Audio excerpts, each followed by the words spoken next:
Hello, this is Erica Swenson Elliott, and I am speaking to you today. This is a tax fact for 2020 that is applicable to probably someone in your family. So this is about the required minimum distribution for IRAs. So if you haven't seen my website before, this is all about me, ericaswensonelliott.com, and all the endeavors that I'm involved in. I've spent the 31 years in the leading up until today as an advisor for individuals when it comes to taxes and financial planning. So if you haven't seen my business website, this is the books and taxation website that I've developed with a few other partners. So you can always come here and look if you need books and bookkeeping, taxation. We use Quickbooks Online. Everything's remote-based, no matter where you are in the world. We have clients living in other countries as well as all around the United States. The current topic for today is this required minimum distribution.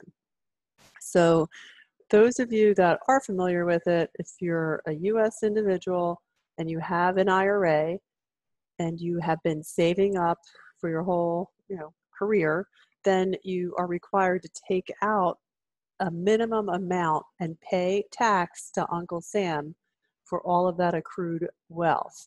So when you, up until this point, when you turned 70 and a half, whatever calendar year that fell into, and I don't know why Congress decided to pick, it wasn't your 70th birthday, but it was your 70 and a half birthday. So for example, if your birthday was in December and you turned 70, it would be the following year that you would be required to take the distribution out. So that you have to do every year until the funds are gone or until you die. And then someone else has to start paying the tax. So this is the first time in my career this has ever happened where due to Corona, there is a waiver. And the waiver is you get a year's break. That if you have other funds to live on, such as cash sitting in a money market or in a CD in an investment account, you can use that set of funds and not use your IRA money. And you can take a pause. What you need to do that is you need to talk to your investment advisor, whoever's holding your IRA, or chat with them online and make sure that they have turned it off by 12/31 of this year. And so let's just use an example. You were required to take $20,000 out each year and pay income tax on that.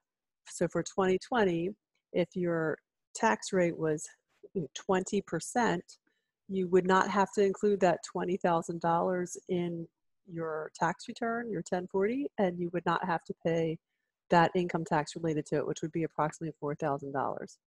So here I wanted to show a few more things. This is the real IRS.gov website, irs.gov. If you go somewhere else, you're not on the real IRS website, and there's a lot of fraudsters out there, so pay attention. There's Corona tax relief here. This is where you would go if you're still missing your EIP, your economic impact payment. And then this tab here is about the CARES Act that was put into effect due to Corona. And this is the rule on the irs.gov website that I'm talking about.